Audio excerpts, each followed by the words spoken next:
that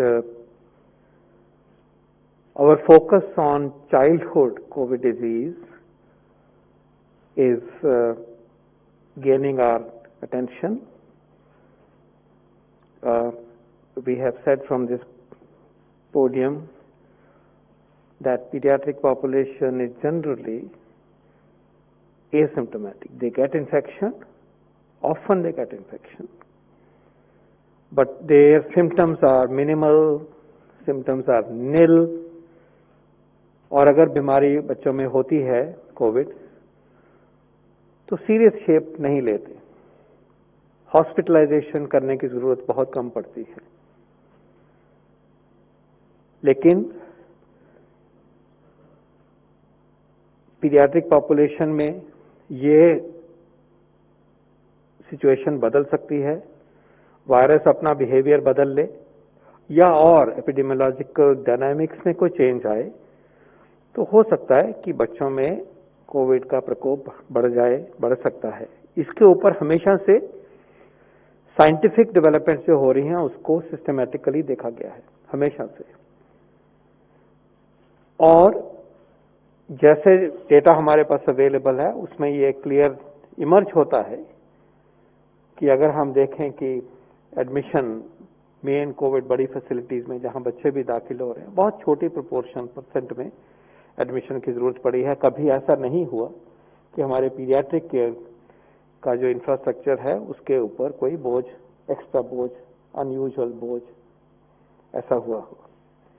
लेकिन जैसे हम आगे बढ़ रहे हैं तो हर तरह के सिनेरियो के ऊपर नजर रखते हुए प्रिपेयरनेस को पुश किया जा रहा है बाय द डे, और इसको अपडेटेड रूप में देखने के लिए एक ग्रुप बनाया गया, नेशनल ग्रुप बनाया गया एक्सपर्ट्स का, और मिनिस्ट्री की टीम्स के साथ मिलकर काम किया गया सिस्टमैटिकली कि दोबारा देखा जाए और जो भी साइंस अब अवेलेबल है जो 4 महीने पहले या 3 महीने पहले नहीं थी उसको भी देखा जाए। उस सबको देखते हुए, जोड़ते हुए और देश के एक्सपीरियंस को समझते हुए, डेटा को समझते हुए, क्लिनिकल प्रोफाइल को समझते हुए, डिजीज डायनामिक्स को देखते हुए, पेंडेमिक के बिहेवियर को देखते हुए और वायरस की नेचर को देखते हुए new way to address this और रिन्यूड वे, अपडेटेड वे करने के लिए गाइडलाइंस जो हैं वो इस ग्रुप ने हमें प्रस्तुत कर दी हैं और इसके ऊपर इनको अडॉप्ट किया जाएगा।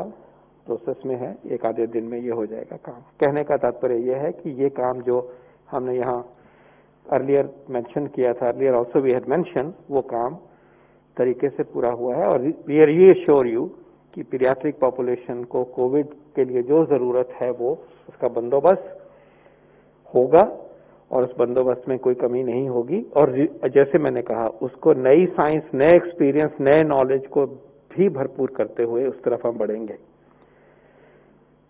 लगता है कि 2 से 3% ऐसे बच्चे जिनको कि कोविड का चांस बीमारी का हो आए, अस्पताल की जरूरत पड़ सकती है, 2-3%। लेकिन हमारी तैयारी जो है उसके दुगनी ढाई गुना कुछ होगी और वो सब हमारे सामने इस ग्रुप ने जो दिया है उसके ऊपर एक्शन होगा। मैं ये कहना चाहूंगा कि बच्चों में कोविड जब आता है तो उसके 2 रूप हैं।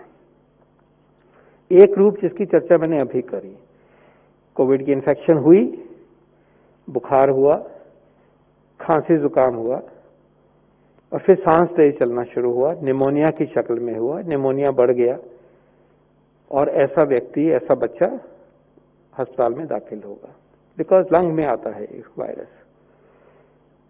एक तो ये स्वरूप है इसका।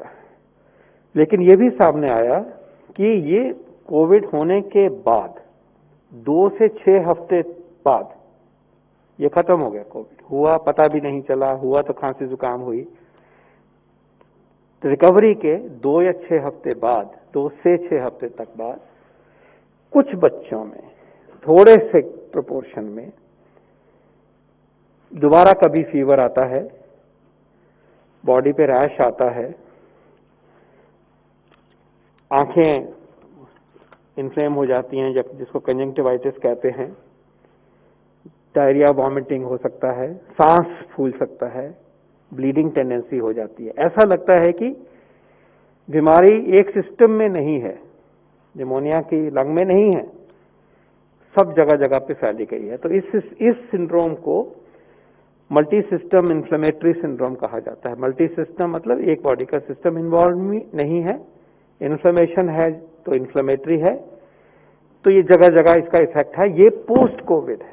याद ये रहे कि उस टाइम पे वायरस बॉडी में नहीं मिलेगा और आरटीपीसीआर टेस्ट भी नेगेटिव होगा, लेकिन आप एंटीबॉडी करेंगे तो लगेगा कि हो चुका है। तो ये एक यूनिक बीमारी है जो बच्चों में देखी गई है।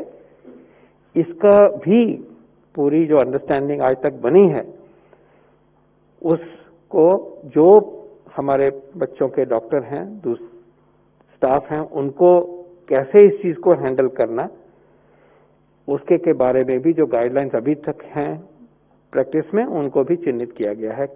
लेकिन ये एक इस संदर्भ में भी मेंशन करना उचित है, क्योंकि हमारी पीक अभी 4 हफ्ते 6 हफ्ते पहले गुजरी है।